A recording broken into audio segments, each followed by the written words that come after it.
Bismillahirrahmanirrahim. Assalamu alaikum to all of you students. Welcome back in chemical bonding, and I am going to discuss the last portion, and in fact the most important portion, one of the most important portion I must say of this unit. And in this portion, in this video, I am going to discuss with you bond length, bond energy and bond polarity, mean to say dipole moment.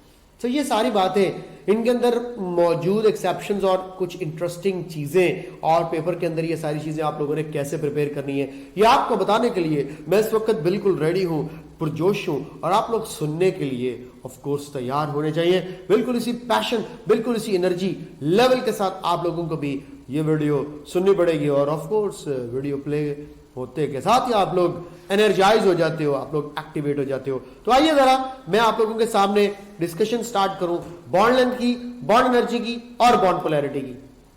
तो if I am not wrong, first of all I have to tell you what is actually bond length. जैसा कि मैंने start में graph समझाया था, और इस graph के अंदर मैंने आप लोगों को क्या बताया, when two bonded atoms come closer to each other, maximum जितना एक दूसरे के क्लोजर आ जाते हैं तो एक इक्विलिब्रियम डिस्टेंस एस्टैब्लिश हो जाता है। क्या मतलब है बेटा, आपको पता है न्यूक्लियस भी एक लिमिट से ज्यादा करीब नहीं बर्दाश्त कर सकते, वो भी एक दूसरे को रिपेल करना शुरू कर देते हैं। मीन टू से बॉन्ड लेंथ एक इक्विलिब्रियम डिस्टेंस होता है जिसमें न्यूक्लियस के दरमियान रिपल्जन और इलेक्ट्रॉनिक क्लाउड की अट्रैक्शन एक दूसरे को बैलेंस करके बैठी होती है।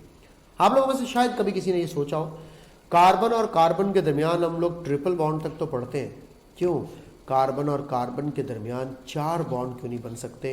तो बेटा ये सवाल का जवाब आप लोगों के, अगर पहली बात तो ज़हन में सवाल कभी आया, और अगर आया तो फिर इसका जवाब अगर मिला तो फिर क्या मिला, तो इसके बारे में जरूर आप लोगों ने सोचना है। कार्बन और कार्बन के दरमियान 4 बॉन्ड क्यों नहीं बन सकते? रीजन मैं आपको बता देता हूं कि 4 बॉन्ड बनने के बाद न्यूक्लियस 2 कार्बन एटम्स के दूसरे के इतने करीब आ जाएंगे कि न्यूक्लियाई के दरमियान रिपल्जन स्टार्ट हो जाएगी।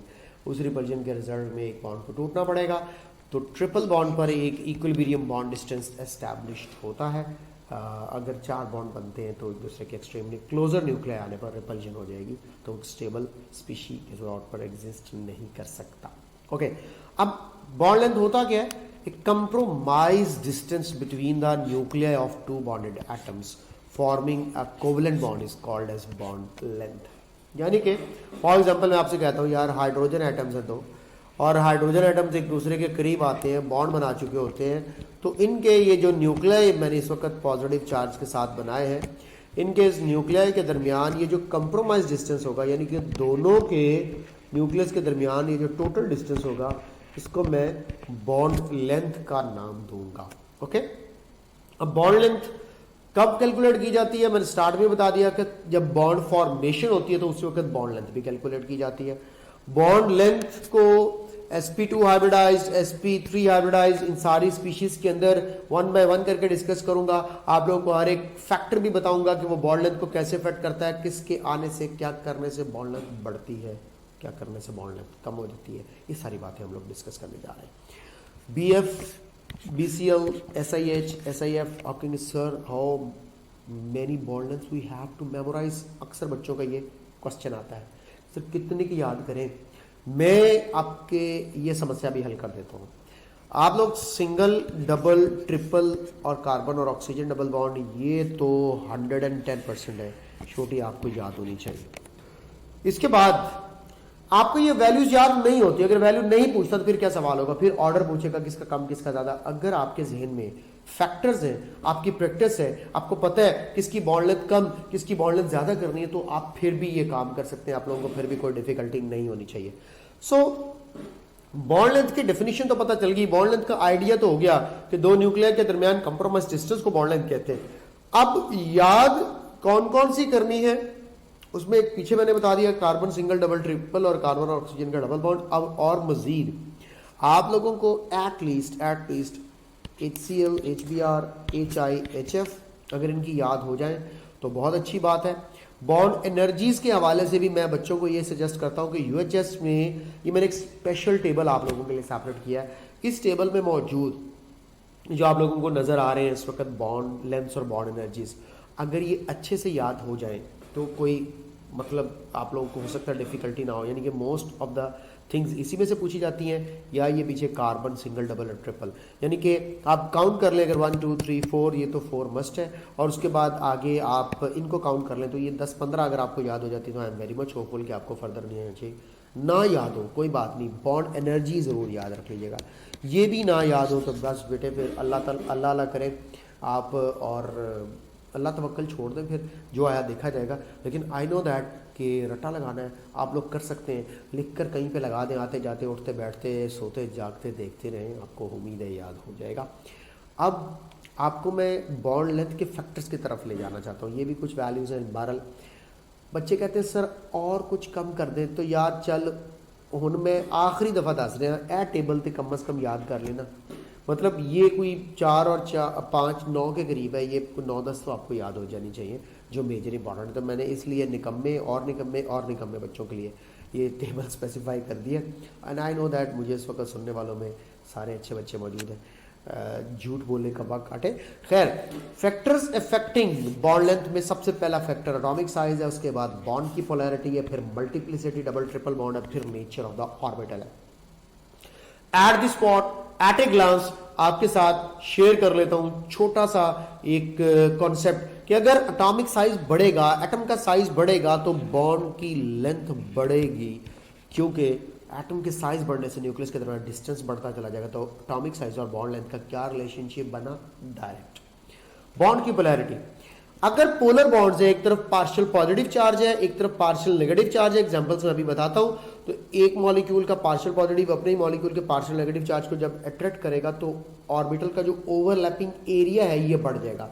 जैसे ही ओवरलैपिंग एरिया बढ़ेगा तो न्यूक्लियस के दरमियान डिस्टेंस क्या हो जाएगा? कम हो जाएगा। ये देखें, ये पार्शियल पॉजिटिव और पार्शियल नेगेटिव चार्ज एक दूसरे को अट्रैक्ट कर रहे हैं, ओवरलैपिंग एरिया बढ़ता चला जा रहा है, न्यूक्लियस एक दूसरे के करीब आते चले जा रहे हैं। जैसे ही न्यूक्लियस एक दूसरे के करीब आएंगे बॉन्ड की लेंथ क्या हो जाएगी? शॉर्ट। तो इट मीन्स दैट मुझे आप लोगों को ये कह देना चाहिए कि अगर आप लोग बॉन्ड की पोलैरिटी बढ़ा रहे हैं तो ओवरलैपिंग एरिया बढ़ रहा है। अगर ओवरलैपिंग एरिया बढ़ रहा है तो बॉन्ड की लेंथ ऑफ कोर्स क्या हो जाएगी? शॉर्ट हो जाएगी। So simple. Multiplicity, double triple bond के आने से क्या होगा? अट्रैक्शन बढ़ेगी। जैसी अट्रैक्शन बढ़ेगी दो न्यूक्लियाई के दरमियान ऑफ कोर्स डिस्टेंस कम रह जाएगा और बॉन्ड लेंथ भी कम हो जाएगी। तो मल्टीप्लिसिटी ऑफ द बॉन्ड का भी बॉन्ड लेंथ के साथ इन्वर्स है, बॉन्ड पोलैरिटी का भी बॉन्ड लेंथ के साथ डायरेक्ट है, लेकिन एटॉमिक साइज का इन्वर्स है, एटॉमिक साइज का डायरेक्ट है। Atomic size direct, bond polarity inverse, multiplicity inverse. Nature of the orbital को आगे जाके आप लोगों से डिस्कस करूंगा कि एस और एस की ओवरलैप से बनने वाले बॉन्ड से ज़्यादा पी और पी की ओवरलैप की बॉन्ड लेंथ होगी, फिर डी और डी की, और ऑफ कोर्स एफ और एफ की। ज़्यादातर हम लोग एस और पी की ओवरलैपिंग की बात करते हैं, डी की ओवरलैपिंग कम ही देखने को मिलती है। अब आपको पता है पी ऑर्बिटल डम्बल शेप का लार्ज साइज का होगा, एस ऑर्बिटल स्फेरिकल शेप का होगा। तो कोई आपसे कहे कि किसकी लेंथ ज़्यादा होगी तो आप कहेंगे ऑफ कोर्स पी ऑर्बिटल जो है वो ज़्यादा लेंथ का बॉन्ड बनाएगा।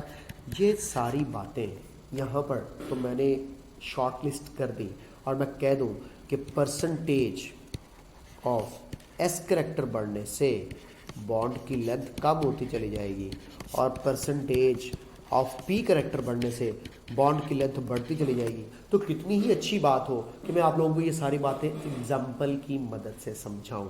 मैं एक एक फैक्टर चैप्टर डिस्कस करूँ तो आपको और अच्छे तरीके से समझ आएगा। क्या याद करोगे यार, ऐसे थोड़ी बात छोड़ने जा रहा हूँ यार, कैसी बातें करते हो। फैक्टर्स अफेक्टिंग बॉन्ड लेंथ में सबसे पहला फैक्टर एटॉमिक साइज। जैसा कि मैंने कहा एटॉमिक साइज का बॉन्ड लेंथ के साथ डायरेक्ट रिलेशनशिप है। आपके सामने एग्जांपल रखता हूँ, ये फ्लोरीन का मॉलिक्यूल, ये ब्रोमीन का मॉलिक्यूल, ये क्लोरीन का और ये आयोडीन का। अब आपको पता है फ्लोरीन का साइज स्मॉल है, इन दोनों के न्यूक्लियस के दरमियान जो डिस्टेंस है वो देखिए 143 पिकोमीटर है, जो कि हमारे पास इंटर न्यूक्लियर डिस्टेंस या बॉन्ड लेंथ। याद रखिएगा बॉन्ड लेंथ का नाम इंटर न्यूक्लियर डिस्टेंस है, और इसका हाफ कर दे तो कोवलेंट रेडियस आ जाएगा, जो कि मैं आप लोगों को इनऑर्गेनिक केमिस्ट्री में पढ़ाऊंगा। जैसे ही साइज बढ़ा, इन केस ऑफ क्लोरीन देखते हैं 199 पिकोमीटर हो जाता है, क्लोरीन का साइज बड़ा है। उसके बाद देखते हैं ब्रोमीन का और साइज बढ़ा और इंटर न्यूक्लियर डिस्टेंस बढ़ा तो बॉन्ड लेंथ में इजाफा हो गया। And in the mean while अगर आप देखें आयोडीन के केस में तो आपको 266 पिकोमीटर मिलेगी। अब यहाँ पे भी आप लोगों को याद है एटॉमिक मैं स्टेट्स ऑफ मैटर में बता चुका हूँ कि 266 पिकोमीटर गैशियस स्टेट के अंदर है। ये भी पेपर में सवाल आ सकता है। गैसियस स्टेट की बॉन्ड लेंथ 266 पिकोमीटर है। लेकिन मैं आपको बता चुका हूँ कि ये आयोडीन और आयोडीन की जो बॉन्ड लेंथ सॉलिड स्टेट में जब जाता है तो अट्रैक्शन की वजह से बढ़ जाती है 271.5 पिकोमीटर। ये मैंने आप लोगों को आयोडीन के क्रिस्टल स्ट्रक्चर में भी बताया हुआ है। बच्चा पार्टी, अब आप लोग तय कर लो कि जैसे जैसे साइज़ बढ़ा, फ्लोरीन से ज़्यादा क्लोरीन से ज़्यादा ब्रोमीन से ज़्यादा आयोडीन, तो ये इनकी बॉन्ड लेंथ का ऑर्डर बन गया। तो ये बॉन्ड लेंथ अब आप लोगों को इंक्रीजिंग ऑर्डर से मैंने बना के दिखा दिया on the basis of size. तो तय हो गया एटॉमिक साइज और बॉन्ड लेंथ का डायरेक्ट रिलेशनशिप, डन। इसके बाद बॉन्ड पोलैरिटी या इलेक्ट्रोनेगेटिविटी का डिफरेंस मैंने बोला था directly proportional to overlapping area. जैसे ही ओवरलैपिंग एरिया बढ़ेगा बॉन्ड की लेंथ शॉर्ट हो जाएगी। एग्जांपल से बताता हूँ, HF में बॉन्ड पोलैरिटी ज़्यादा है, HCl में कम, थोड़ी सी बॉन्ड लेंथ ज़्यादा हो जाएगी इसकी। HBr के अंदर और कम पोलैरिटी और सबसे कम पोलैरिटी HI। तो आइए ज़रा इनकी बॉन्ड लेंथ देखते हैं। हमारी जो एक्सपेक्टेड बॉन्ड लेंथ होती है उससे ज़्यादा शॉर्ट हो जाती है बॉन्ड लेंथ बॉन्ड पोलैरिटी की वजह से। ये देखें 0.917 पिकोमीटर है, एंगस्ट्रॉन है। पिकोमीटर में अगर मैं कन्वर्ट करता हूँ तो ये मेरे पास जो है वो 91 पिकोमीटर के करीब बन जाएगी। 91 पिकोमीटर, ठीक है। 1 angstrom is equal to 100 picometre के राउंड अबाउट। ये मेरे पास 127 पिकोमीटर हो जाएगी, ठीक है। ये मेरे पास 141 पिकोमीटर हो जाएगी और ये मेरे पास 160 पिकोमीटर हो जाएगी। तो देखिए आप लोग अगर इनको रेंज करना चाहते हैं तो मैं कहता हूँ कि HF, HCl, HBr and HI, तो ये इनकी बॉन्ड लेंथ। अभी सिर्फ बॉन्ड लेंथ को फोकस करेंगे हम लोग, बॉन्ड एनर्जी की तरफ अभी बिल्कुल भी नहीं जाएंगे। तो ये मैंने इंक्रीजिंग ऑर्डर लिख दिया बॉन्ड लेंथ का, ठीक है जी। तो ये बॉन्ड लेंथ का इंक्रीजिंग ऑर्डर। अब देखो HI के अंदर पोलैरिटी कम थी तो इसकी बॉन्ड लेंथ अगर हम देखें तो ज़्यादा है, ठीक है। तो बॉन्ड पोलैरिटी और बॉन्ड लेंथ का क्या रिलेशनशिप है? इनवर्स। अगर बॉन्ड पोलैरिटी ज़्यादा होगी तो बॉन्ड लेंथ कम होगी। आपके सामने आप कहेंगे सर यहाँ पे साइज़ भी तो मैटर कर रहा है। यस, साइज भी फ्लोरीन का छोटा है लेकिन उसके साथ एक एडिशनल फैक्टर आ रहा है, उसकी बॉन्ड की पोलैरिटी, जो फर्दर बॉन्ड की लेंथ को डिक्रीज कर देगी। फॉर एग्जांपल मैं एक्सपेक्ट कर रहा था यहाँ पे 100 पिकोमीटर, लेकिन मुझे 100 पिकोमीटर नहीं मिलता, मुझे 91 पिकोमीटर मिलता है। जिसका मतलब है बॉन्ड की लेंथ फर्दर डिक्रीज हुई है बॉन्ड पोलैरिटी की वजह से। तो ये एक इनवर्स रिलेशनशिप आपके सामने डन हो गया। उसके बाद फैक्टर्स अफेक्टिंग बॉन्ड लेंथ में नंबर ऑफ मल्टीपल बॉन्ड्स हैं। जितने मल्टीपल बॉन्ड्स बढ़ेंगे उतनी अट्रैक्शन बढ़ेगी, जैसा कि मैंने बताया। और बॉन्ड की लेंथ क्या हो जाएगी? कम हो जाएगी। Carbon single bond, double bond और ट्रिपल बॉन्ड आपके सामने 154, 134 एंड 120 पिकोमीटर। बॉन्ड एनर्जी को अभी मैं बिल्कुल भी नहीं डिस्कस कर रहा क्योंकि बॉन्ड एनर्जी बाद में डिस्कस होगी। देखिए इथेन के केस में 154, इथीन के केस में 133 और ऑफ कोर्स इथाइन के केस में 120 पिकोमीटर, जो मैंने यहाँ पे दिखाया आप लोगों को। इसके बाद जो आप लोगों के सामने एक और बड़ा इंपॉर्टेंट फैक्टर है वो है ऑर्बिटल की नेचर। जैसे कि मैंने बताया एस ऑर्बिटल स्मॉलर साइज का होता है और ग्रेटर एस कैरेक्टर होगा स्मॉलर साइज का होगा हाइब्रिड ऑर्बिटल और लेसर बॉन्ड लेंथ होगी। चाहे मैं डायरेक्ट एसएस ओवरलैप की बात कर रहा हूं, चाहे मैं हाइब्रिड ऑर्बिटल के अंदर बात कर रहा हूं, दोनों केसेस में अब आप लोगों ने ये याद रख लेना है। नेचर ऑफ ऑर्बिटल में दो तरीके से डिस्कस कर रहा हूं। परसेंटेज ऑफ एस कैरेक्टर ज्यादातर यहीं पे हाइब्रिड ऑर्बिटल केस में देखा जाता है, तो उसका बॉन्ड लेंथ के साथ इनवर्स रिलेशनशिप है स्मॉल साइज होने की वजह से।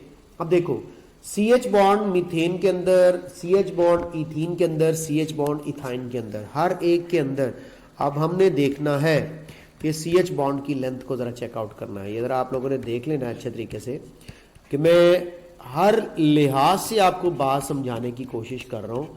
ये देखें, ये आप लोगों के सामने CH बॉन्ड लेंथ चेक हो रही है इथेन, इथीन और इथाइन के केस में। इसमें sp हाइब्रिडाइज्ड कार्बन होगा, इसमें sp2 हाइब्रिडाइज्ड कार्बन होगा, इसमें sp3 हाइब्रिडाइज्ड कार्बन होगा। sp3 के अंदर आपको 25% s कैरेक्टर मिलेगा, इसमें आपको 33% s कैरेक्टर मिलेगा, इसमें आपको 50% s कैरेक्टर मिलेगा। जैसे जैसे s कैरेक्टर की परसेंटेज बढ़ेगी बॉन्ड की लेंथ शॉर्ट होती चली जाएगी, क्योंकि s ऑर्बिटल स्मॉल साइज का होता है। वो जो हमारे पास ऑर्बिटल होगा हाइब्रिड ऑर्बिटल, उसका जो है वो इलोंगेशन कम हो जाएगी और वो गोलाई के अंदर ज़रा ज़्यादा हो जाएगी, कि वो जो लंबूतरा होने के बजाय गोल होना शुरू हो जाएगा। जस्ट लाइक दिस कि अगर मैं sp3 हाइब्रिड ऑर्बिटल की बात करता हूँ तो sp3 हाइब्रिड ऑर्बिटल कुछ इस तरह की शेप में होगा, यानी कि उसके अंदर p कैरेक्टर 75% होने की वजह से वो ज़रा लंबाई में होगा। जैसे जैसे पी करेक्टर कम होता जाएगा एस करेक्टर बढ़ता चला जाएगा, वो थोड़ा सा स्फेरिकल शेप और स्मॉल साइज में आता चला जाएगा। तो इस तरह से आप लोगों को sp3, sp2 और sp हाइब्रिड ऑर्बिटल दिखेंगे। आपके सामने बॉन्ड लेंथ भी मौजूद है। CH बॉन्ड 110 पिकोमीटर है in case of sp3 and s overlap. CH bond length 108 picometre है in case of sp2 and s overlap, और CH bond length 106 picometer in case of SP and S overlap due to 50% S character bond length decrease, due to 30% S character ये वो थोड़ी सी bond length बढ़ जाएगी, और due to as you know 25% S character, तो यहाँ पे 25% S character की वजह से bond length आपको ज़्यादा लेंथी मिलेगी। तो S character का bond length के साथ इनवर्स रिलेशनशिप है। आइए CH बॉन्ड के साथ साथ आपको sp3 और sp3 की बॉन्ड लेंथ भी बता दूं, sp2 और sp2 की भी बता दूं, sp और sp की बता दूं। एक्सपेक्ट क्या कर रहे हो, जितना इस करेक्टर बढ़ता है बॉन्ड की लेंथ शॉर्ट हो जाती है। देखो एक सिग्मा बॉन्ड है कार्बन और कार्बन का, जो sp ओवरलैप से बना है, उसकी लेंथ देखो कितनी है 130 पिकोमीटर। ये मैं सिंगल बॉन्ड के साथ बात कर रहा हूँ, मत समझ लेना कि ये ट्रिपल बॉन्ड की बात हो रही है। No, I am talking about a single covalent bond between carbon and carbon atom which is made by sp overlap. So it is having 130 picometer, and as soon as you are proceeding towards sp2 overlap, the bond length will definitely increase because s character is getting decreased. And in case of sp3 you are having maximum bond length, which means that least the percentage of s character, more will be the bond length. तो यहाँ पे तय हो गया 25% पे सबसे ज़्यादा length है, और उसके बाद 33% पे बॉन्ड लेंथ कम हो रही है, और उसके बाद 50% पे और कम हो रही है। तो ये आप लोगों को मैंने परसेंटेज ऑफ एस करेक्टर की बेस पर बॉन्ड लेंथ का ऑर्डर बता दिया। मैंने आपको 4 फैक्टर्स बताए, एस ऑर्बिटल की परसेंटेज या नेचर ऑफ द ऑर्बिटल बताया, मैंने आपको मल्टीप्लिसिटी ऑफ द बॉन्ड्स बताया, मैंने आपको पोलैरिटी ऑफ द बॉन्ड बताया, और मैंने आपको एटॉमिक साइज बताया। तो ये 4 जो फैक्टर्स मैंने आप लोगों के सामने डिस्कस किए हैं, इनकी बेस पर आप लोगों को अब अरेंज करना आना चाहिए। अगर मैं इनको अरेंज कर रहा हूँ तो ये देखो बॉन्ड लेंथ की बेस पर सबसे ज़्यादा कार्बन कार्बन सिंगल बॉन्ड उसकी होगी जो sp3 और sp3 ओवरलैप से बनेगा। इसी तरह sp3 और s ओवरलैप से CH बॉन्ड की लेंथ ज़्यादा, तो ये मैंने इनको अरेंज किया on the basis of their bond lengths.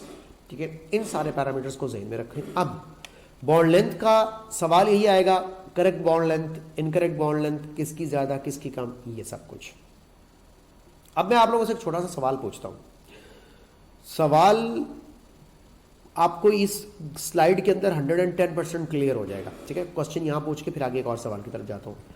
Percentage of S character का अभी हम लोगों ने पढ़ा बॉन्ड लेंथ के साथ इनवर्स है। तो ये देखें आपके सामने पैरामीटर, ये मैंने अभी थोड़ी देर पहले आप लोगों के सामने क्लियर कट बात रखी। अब यहाँ पे आप लोगों को पता चल जाना चाहिए कि sp3 और s को आगे रखने की वजह सिर्फ 25% एस करेक्टर है sp3 हाइब्रिड ऑर्बिटल में, और इसको सबसे पीछे